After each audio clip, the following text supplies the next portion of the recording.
1000 psi, you are going to die anyway. The midnight zone starts at 1000 meters.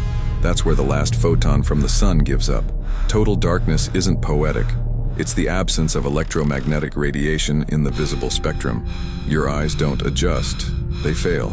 The rods and cones in your retina keep firing signals to your occipital lobe, searching for light that hasn't existed here in 4 million years. Your brain, desperate, starts manufacturing its own images. Phosphenies, hallucinations. The ocean doesn't need to create horror.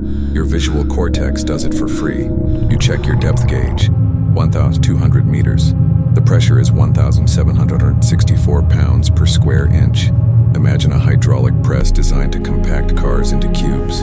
Now imagine that press is wrapping around your entire body simultaneously, uniformly, from every direction.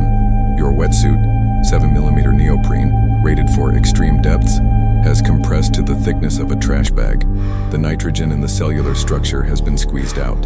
It's not insulation anymore. It's a membrane. You can feel the cold now. 2 degrees Celsius. Your body is 37 degrees. The thermal differential creates a transfer rate of approximately 25 times faster than air. You are not getting cold. You are experiencing mandatory heat death. Your core temperature drops 1 degree every 8 minutes. At 35 degrees, you lose fine motor control. Your fingers won't bend. At 33 degrees, your decision-making centers shut down. You'll remove your regulator because your hypothalamus is misfiring. At 30 degrees, your heart enters arrhythmia, but you won't live that long. The oxygen in your tank is compressed to 3,000 psi. At the surface, you breathe it at 14.7 psi. Your regulator reduces the tank pressure to match the ambient pressure around you. At 1,200 meters, the ambient pressure is 120 times atmospheric. Your regulator is now feeding you oxygen at 1,764 psi. This is not breathing.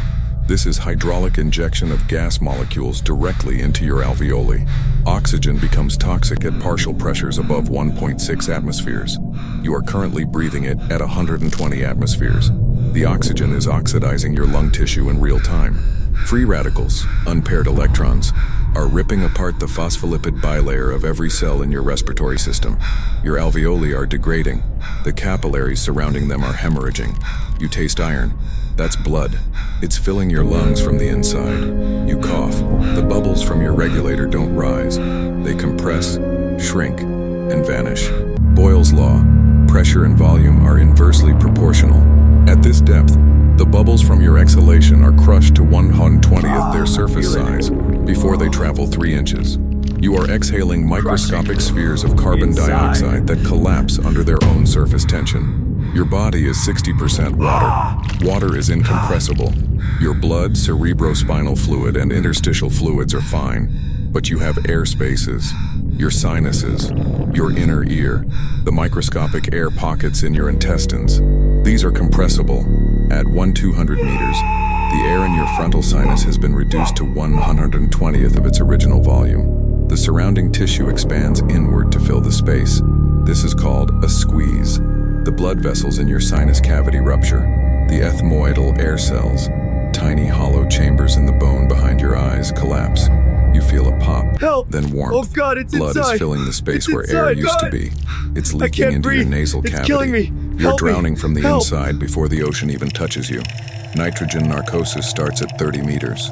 Nitrogen, under pressure, behaves like an anesthetic. It dissolves into your nerve cell membranes and disrupts neurotransmitter function. At 1,200 meters, you are breathing nitrogen at a partial pressure equivalent to inhaling gaseous anesthesia for 90 minutes straight. You are clinically impaired. Your short-term memory is gone. You can't remember why you're here. You look at your pressure gauge and forget the number before you look away. You check it again, it says something different, it doesn't. You're just incapable of retaining information for longer than 4 seconds. You see a light. There is no light. Bioluminescence doesn't waste energy on photons unless triggered by movement, and you haven't moved in 30 seconds because your nitrogen-soaked brain has forgotten how to swim. But you see it anyway. A blue glow, pulsing. Your neurons are misfiring. The electrical activity in your temporal lobe is identical to someone experiencing a hallucinogenic episode. You reach for the light. Your hand moves 6 inches. The pressure differential between your raised arm and your torso creates a shearing force across your shoulder joint. The synovial fluid in the capsule can't equalize fast enough.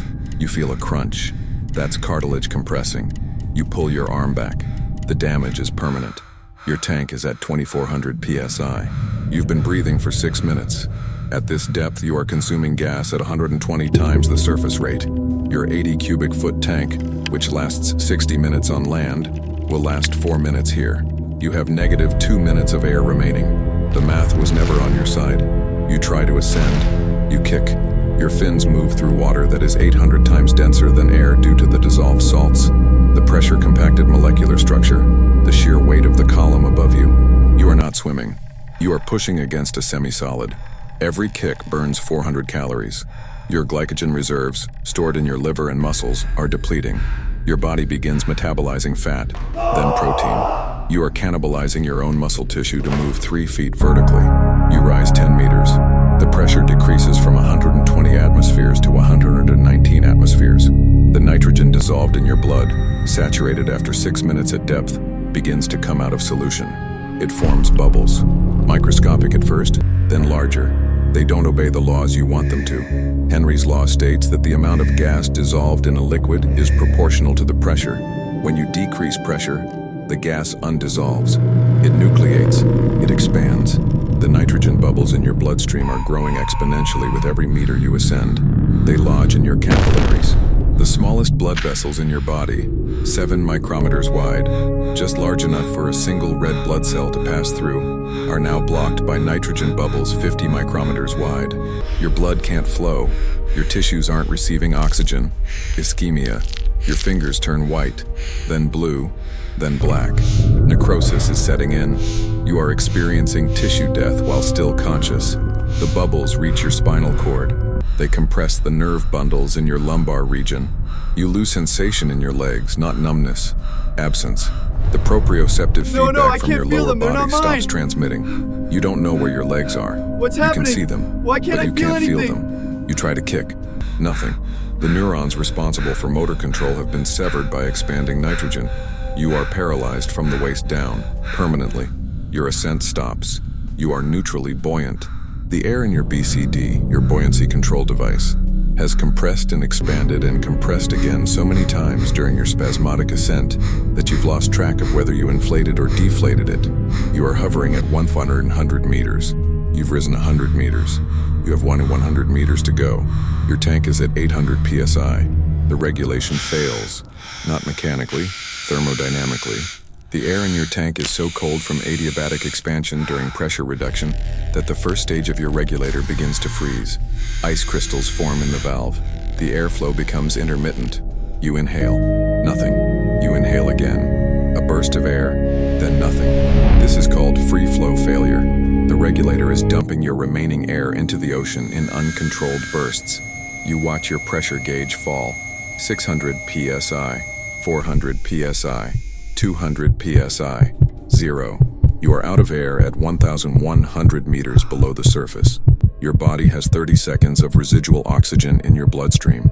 That's it. Your brain will remain conscious for 15 of those seconds. You hold your breath. This is a mistake. The air in your lungs is at 110 atmospheres. When you hold your breath and ascend, even 1 meter, the air expands. Boyle's law, again. The air volume in your lungs increases faster than your ribcage can accommodate. Your alveoli rupture, not metaphorically. The tissue tears. Air escapes into your chest cavity. Pneumothorax. Your right lung collapses. The air continues leaking. It enters your bloodstream through the tears in your pulmonary capillaries. Arterial gas embolism. Bubbles of pure air are now traveling through your circulatory system. They reach your brain in 4 seconds. The air bubbles lodge in the middle cerebral artery. Blood flow to your motor cortex stops. You have a stroke. At 1,100 meters below the ocean, your right side stops working. Your face droops. You can't speak, but there's no one to hear you anyway.